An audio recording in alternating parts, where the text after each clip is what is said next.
વિદ્યાર્થી મિત્રો ચેપ્ટરનો છેલ્લો ટોપિક છે ટ્રાન્સફોર્મર. હવે જો ટ્રાન્સફોર્મરની જરૂરિયાત શા માટે ઊભી થાય છે તો પાવર સ્ટેશનમાં જે પાવર ઉત્પન્ન થાય છે, ધારો કે એનો વોલ્ટેજ 230 વોલ્ટ છે અને પાવર P બરાબર VI સૂત્ર પ્રમાણે આપણે જાણીએ છીએ. હવે પાવર સ્ટેશન છે રેસિડેન્ટ વિસ્તારથી ઘણા બધા કિલોમીટર દૂર હોય છે, તો રેસિડેન્ટ વિસ્તાર સુધી પાવરને પહોંચાડવા માટે ઘણા લાંબા કેબલની જરૂર પડે. કેબલની લંબાઈ વધારે તેનો અવરોધ મોટો તેમાં વ્યય થતો પાવર પણ મોટો હોય ને, P બરાબર I²R.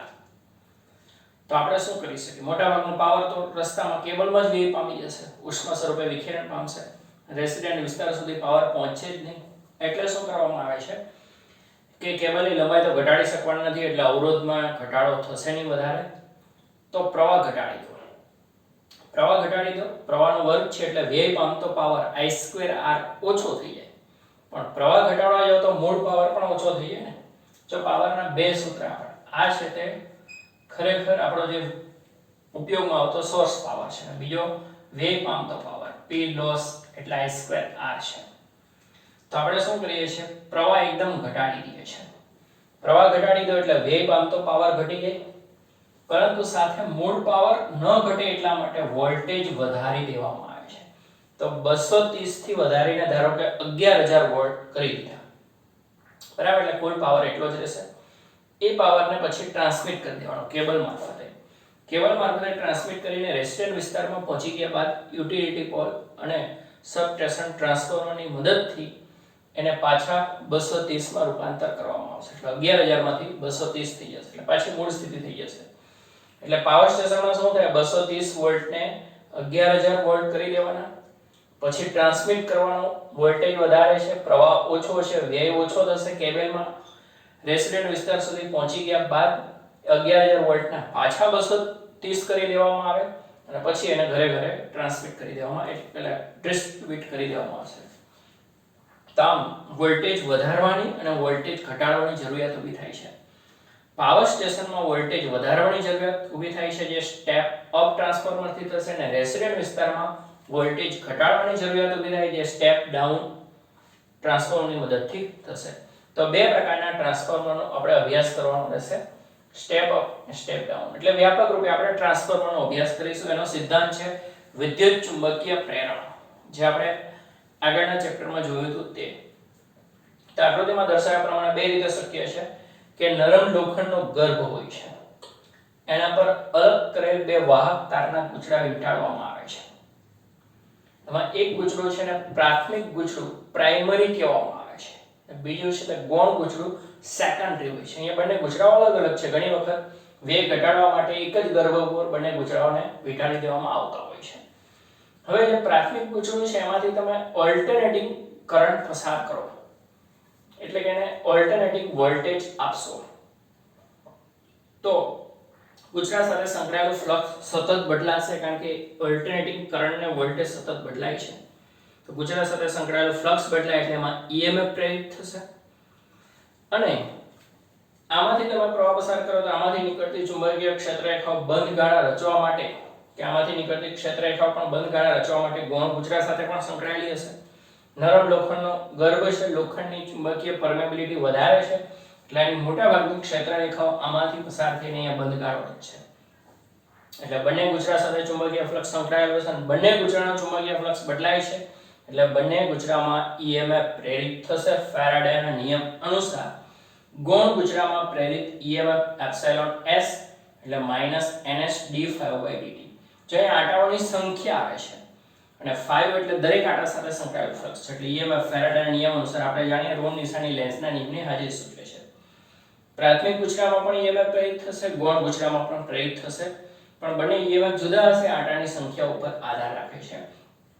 પ્રાથમિક ગૂંચળામાં જે EMF પ્રેરિત થયો એને બેક EMF પણ કહેવામાં આવે છે. અને અહીંયા વાઇન્ડિંગનો અવરોધ એકદમ ઓછું હોવાથી આપણે EMF છે ને ટર્મિનલ વોલ્ટેજ તરીકે લઈ શકશું, એટલે એપ્સિલોન P ને આપણે Vp અને એપ્સિલોન S ને Vs તરીકે લેશું. એટલે Vs બરાબર -s d∅dt અને Vp બરાબર -np d∅dt છે.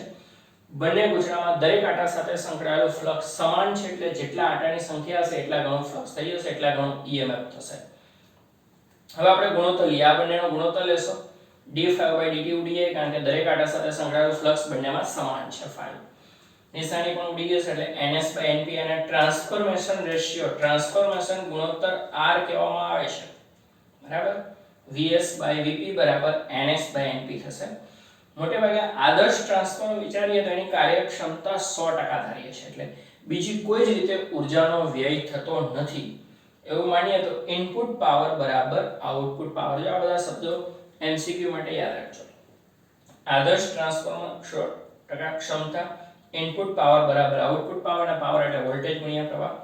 તો V પ્રાઇમરી I પ્રાઇમરી બરાબર V સેકન્ડરી ગુણ્યા I સેકન્ડરી. તો Vs/Vp એટલે Ip/s ને Vs/Vp એટલે Ns/Np. જો પ્રવાહનો ગુણોત્તર ઉલટો આવે છે. હવે અહીંયા સાઇન ને કોસ પ્રમાણે આપણા વોલ્ટેજ અને પ્રવાહ બદલાય છે તો એના RMS મૂલ્યની પણ જરૂર પડશે, જેને આપણે કેપિટલ સંજ્ઞાથી દર્શાવીએ છીએ. તો RMS મૂલ્ય માટે લખીએ કેપિટલ Vs ના છેદમાં Vp, Vp ને સામે લઈ જાવ અહીંયા. તો Vs બરાબર Vp Ns ના છેદમાં Np. જ્યારે Is ને સામે લઈ જાવ, આટાની સંખ્યાના બાજુ લાવવું પડે તો કેપિટલ Is બરાબર કેપિટલ Ip Np ના છેદમાં Ns થશે. આ રીતના બે સૂત્રો મળશે. હવે સ્ટેપ અપ ટ્રાન્સફોર્મની વાત કરીએ.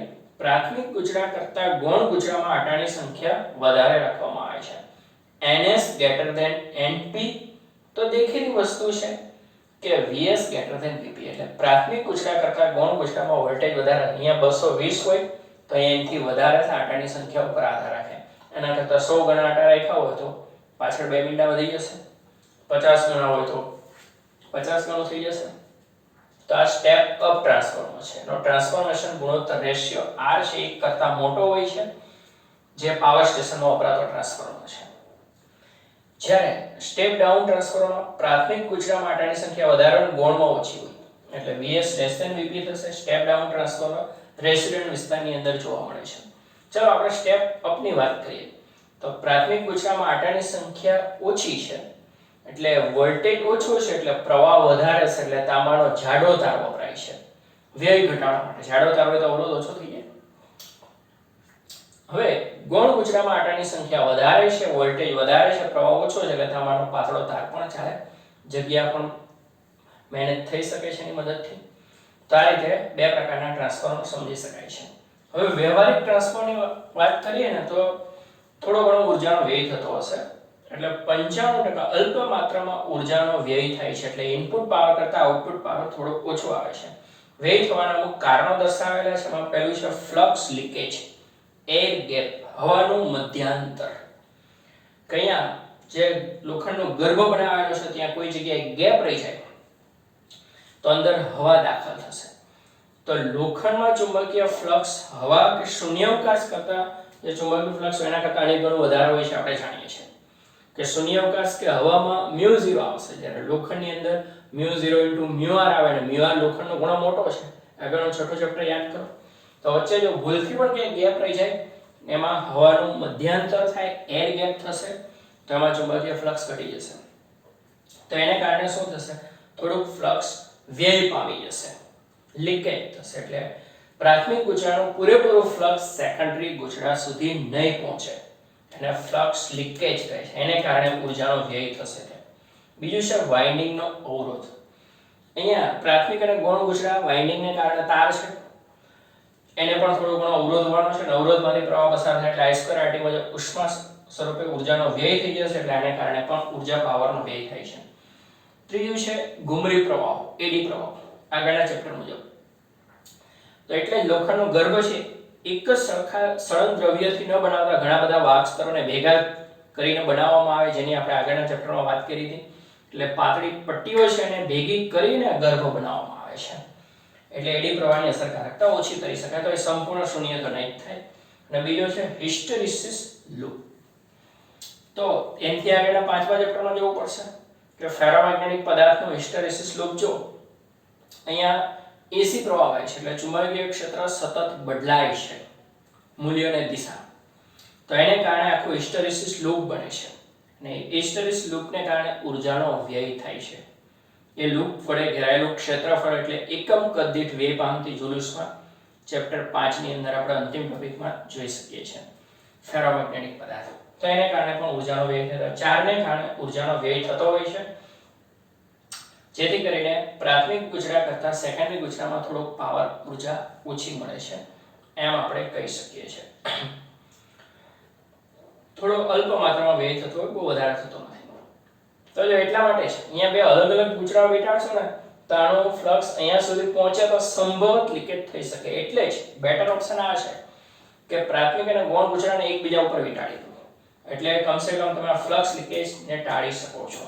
બાકીના તો તોય રહેશે જ, થોડો વ્યય તો થશે. બરાબર. તો આ રીતે ટ્રાન્સફોર્મરની રચનાની અંદર લોખંડના ગર્ભ પર અલગ કરેલા બે વાહકતાના ગુચરાઓ વીંટાળેલા હોય, ભલે એકબીજા પર વીંટાળી દો પણ એકબીજાથી અલગ હોય છે. આનો પ્રવાહ બીજામાં જઈ શકતો નથી, ઇન્સ્યુલેશન હોય. તો એમાં એક પ્રાથમિક ગુચરું હોય, બીજું ગૌણ ગુચરું છે. પ્રાથમિક ગુચરામાંથી ઓલ્ટરનેટિંગ કરંટ પસાર કરો એટલે ચુંબકીય ફ્લક્સ એની સાથે સંકળાયેલો હશે.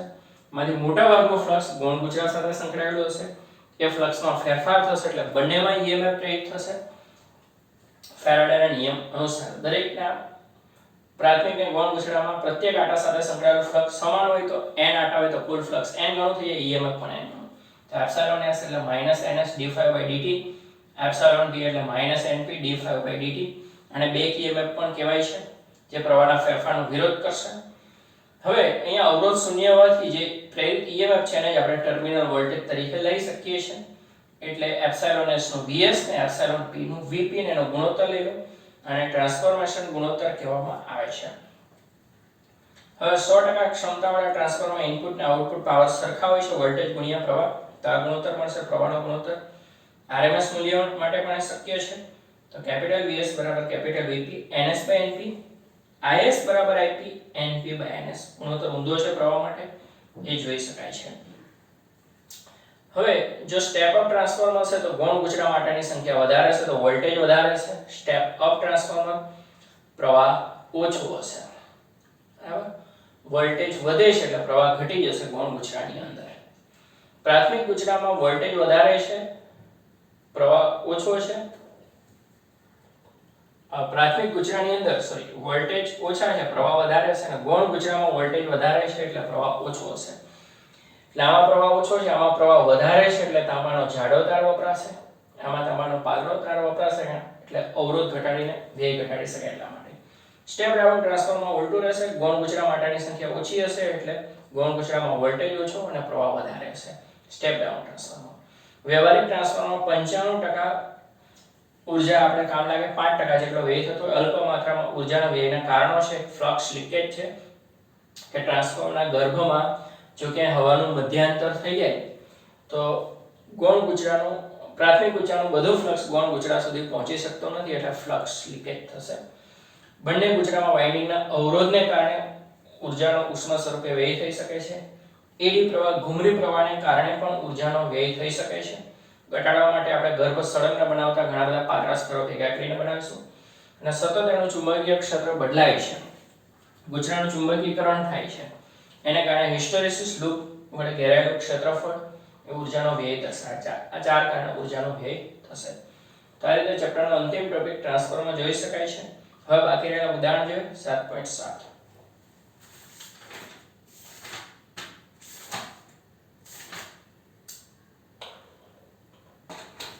ઉદાહરણ છે 7.7. વિદ્યુત પાવરના સ્થાનાંતર એક સ્થાનેથી બીજા સ્થાને લઈ જવા માટે ઉપયોગમાં લેતા પરિપથમાં પાવર ફેક્ટરનું ઓછું મૂલ્ય ટ્રાન્સમિશનમાં મોટો પાવર વ્યય સૂચવે છે. સમજાવો.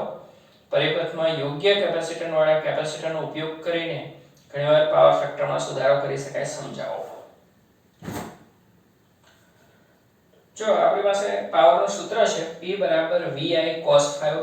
cos 5 એટલે પાવર ફેક્ટર છે. અહીંયા એવું કહેવા માંગે છે જો પાવર ફેક્ટર ઓછો હોય તો શું થશે કે તમે વિદ્યુતનું ટ્રાન્સમિશન કરશો, ટ્રાન્સફરની વાત કરીએ, એક સ્થળેથી પાવર સ્ટેશનથી રેસિડેન્ટ વિસ્તાર સુધી લઈ જવાનો પ્રયત્ન કરશો.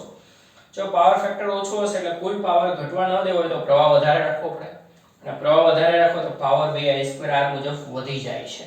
એવું એમાં પૂછેલું છે શા માટે વધી જાય છે. તો પાવર ફેક્ટર ઓછો હોવાથી મૂળ પાવરને ઘટવા ન દેવો હોય તો પ્રવાહ વધારી દેવો પડે, અને પ્રવાહ વધારશો તો પાવરનો વ્યય થઈ જશે ટ્રાન્સમિશનની અંદર. તો by નું સોલ્યુશન પૂછેલું છે, તો કઈ રીતે સોલ્યુશન નિવારી શકાશે? હવે માની લો કે પરિપથમાં RL પરિપથ છે, અવરોધ અને ઇન્ડક્ટર છે, અહીંયા વોલ્ટેજનો ફેઝર છે V અને આ અવરોધનો પ્રવાહ છે જે વોલ્ટેજ સાથે સમાન ગણાવવામાં આવે છે IP. અવરોધમાં જ વ્યય થાય છે પાવર આપણે જાણીએ છીએ, અને ઇન્ડક્ટરનો પ્રવાહ છે π/2 જેટલો પાછળ હોય એને આપણે IQ કહી દઈએ, એનો ફેઝર છે. હવે ઇન્ડક્ટરની અસરકારકતા કોણ ઘટાડી શકે? તો ઇન્ડક્ટરની વિરુદ્ધ કડામાં કોણ હોય? તો કે કેપેસિટર હોય છે. તો યોગ્ય મૂલ્યનું કેપેસિટર સમાંતરમાં જોડી દેવામાં આવે તો ઇન્ડક્ટરમાં જેટલો પ્રવાહ હશે એટલો જ વિરુદ્ધ દિશામાં કેપેસિટરમાં હશે, કારણ કે ઇન્ડક્ટરનો પ્રવાહ π/2 પાછળ હોય તો કેપેસિટરનો પ્રવાહ π/2 આગળ હોય છે. તો IQ હોય તો IQ ડેશ થશે. તો હવે પહેલા આ બે જ પ્રવાહ હતા, જો આ બે પ્રવાહ હતા, કેપેસિટર નથી એમ માની લો, અવરોધ ને ઇન્ડક્ટર, તો એનો પ્રવાહ થશે તો વોલ્ટેજ કરતા 5 જેટલો કડામાં પાછળ છે, બરાબર. ઇન્ડક્ટરની અસરકારકતા વધતી જશે એટલે આ બાજુ ઘટતો જાય, 5 વધતો જાય, cos 5 ઘટતો જાય એટલે વ્યય થશે. તો આપણે 5 ને ઘટાડવો છે, તો આ બાજુ કેપેસિટરને કારણે પ્રવાહ લઈ લો, કેપેસિટર જોડી લો. તો હવે આ ત્રણે ત્રણનો સમતુલ્ય મેળવવા જાય તો શું થાય? તો જો આની અસરકારને નાબૂદ કરી દીધી એટલે આ જશે. V અને I સમાન કાળમાં થઈ ગયા, સમાન કાળમાં થાય તો 5 0 5 0 એટલે cos 0 1 થઈ જાય, બરાબર. ને આમાં જ્યારે ઇન્ડક્ટર અને કેપેસિટરની અસરકારકતા સરખી હોય, XL બરાબર XC હોય, ત્યારે Z બરાબર R જ થાય છે, એટલે cos 5 1 થઈ જાય એટલે પાવર મહત્તમ આવશે IP * V જેટલો છે, બરાબર. વધારે સમજૂતી PDF માંથી લખી શકો. તો ફરી એક વખત, જો પાવર ફેક્ટર ઓછો હોય તો મૂળ પાવર ઘટી ન જાય એટલે પ્રવાહ વધારવો પડે, અને પ્રવાહ વધારો તો વ્યય પણ વધી જશે. વેગ ઘટાડવું હોય તો શું કરવું પડે? તો આ વોલ્ટેજ છે, આ અવરોધનો પ્રવાહ છે વોલ્ટેજ સાથે સમાન કરવામાં, આ ઇન્ડક્ટરનો પ્રવાહ છે જે π/2 જેટલો પાછળ છે, તો બે પ્રવાહનો સમતુલ્ય પ્રવાહ I અને આ V તો 5 કડા તફાવત છે. જેમ આની અસરકારકતા વધતી જશે આ બાજુ ઘટતો જશે, 5 મોટો થાય, cos 5 ઘટશે. આપણે એવું નથી થવા દેવું, એટલે ઇન્ડક્ટરની સમાંતરમાં કેપેસિટર જોડી દો એટલે એનો પ્રવાહ વોલ્ટેજ કરતા π/2 આગળ આવશે, તો ઇન્ડક્ટરની અસરકારકતા કેપેસિટર ઘટાડવા મળશે. અને જો આ બે સમતુલ્ય સંપૂર્ણપણે એકબીજાની અસર નાબૂદ કરી દેશે તો I છે જ IP બની જશે. 5 0 cos 0 1 મહત્તમ પાવર મળશે, V * IP થશે. એટલે યોગ્ય મૂલ્યનું કેપેસિટર સમાંતરમાં જોડવું જોઈએ. ઉદાહરણ 7.7. હવે જો ઉદાહરણ 7.8, એમાં ગણતરી આવશે, આ મહત્વનું રહેશે. 283 વોલ્ટ મહત્તમ મૂલ્ય, જો અહીંયા કીધેલું છે મહત્તમ વોલ્ટેજ, કઈ ન કીધું હોય તો RMS લો. 50 હર્ટ્ઝ આવૃત્તિવાળા સાઇન પ્રકારનો વોલ્ટેજ LCR શ્રેણી પરિપથને લાગુ પાડેલ છે. R 3 ઓહ્મ છે, L 25.48 મિલી હેનરી છે, C 796 માઇક્રોફેરાડે છે. પરિપથનો ઇમ્પિડન્સ શોધો, સ્ત્રોત વોલ્ટેજ અને પ્રવાહ વચ્ચે કડા તફાવત 5 શોધો, પરિપથમાં વ્યય થતો પાવર P શોધો અને પાવર ફેક્ટર શોધો.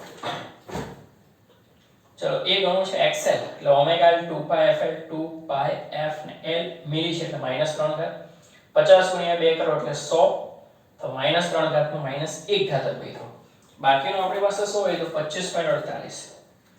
25.48 ગુણ્યા 3.14 અને ભાગ્યા -1 ઘાત વધ્યો ને કેટલા 80 આવે છે, ભાગ્યા 10 કરો એટલે 8 થઈ જાય, 8.00 આવે, 8 જ રાખો.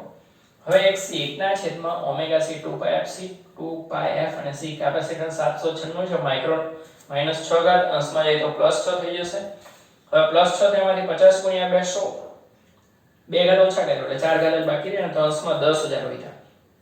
10000 ભાગ્યા 3.14 ભાગ્યા 796, બરાબર. તો 4.00 એટલે XC 4 લઈ લો. હવે Z વર્ગમૂળમાં r² + XL - XC, 8 + 4 એટલે 4 નો વર્ગ 16, r 3 નો વર્ગ 9, 25 નો વર્ગમૂળ 5, ઇમ્પિડન્સ 5 ઓહ્મ થયો.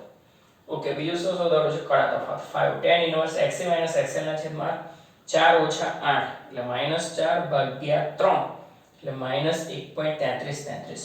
નેચરલ tan માં જોશો તો -53 અંશને 8 મિનિટનો ખૂણો મળશે. હવે જોઈએ છે C માં વેવ પામતો પાવર P એટલે I² R. આ જે I છે તે RMS છે, RMS એટલે મહત્તમ ભાગ્યા √2 થાય ને, એટલે Im²/2. હવે Im એટલે Vm/Z, બરાબર, એટલે Vm²/Z² ઉપર છે, Vm આપેલું છે.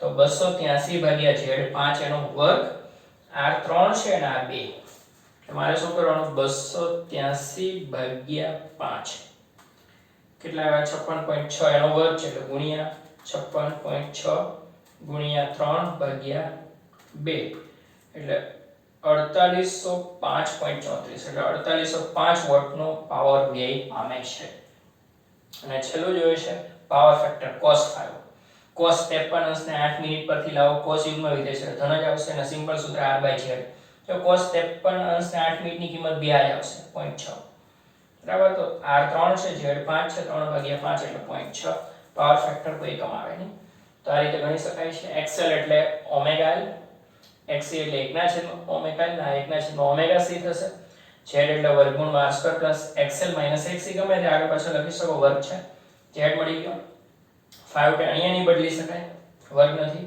xc xl ના છેદમાં r છે વેવ પામતો પાવર કીધો છે કે i2r rms છે im2/2 ને im એટલે vm/z કારણ કે LCR પરિબળ છે તો પાવર પે અને cos 5 એટલે r ના છેદમાં z તો આ રીતે ઉદાહરણ 7.8 થયું હવે શું બાકી ઉદાહરણ 7.9 જાનો જ એક ભાગ છે 7.9 7.10 7.11 ત્રણ ઉદાહરણ ને 6 દાખલા સ્વાધ્યાય ને એટલા બાકી છે 1 થી 5 સ્વાધ્યાય ગણેલા છે 11 સુધી છે એટલે વધીને 1-2 લેક્ચરમાં પતી જશે પછી નવું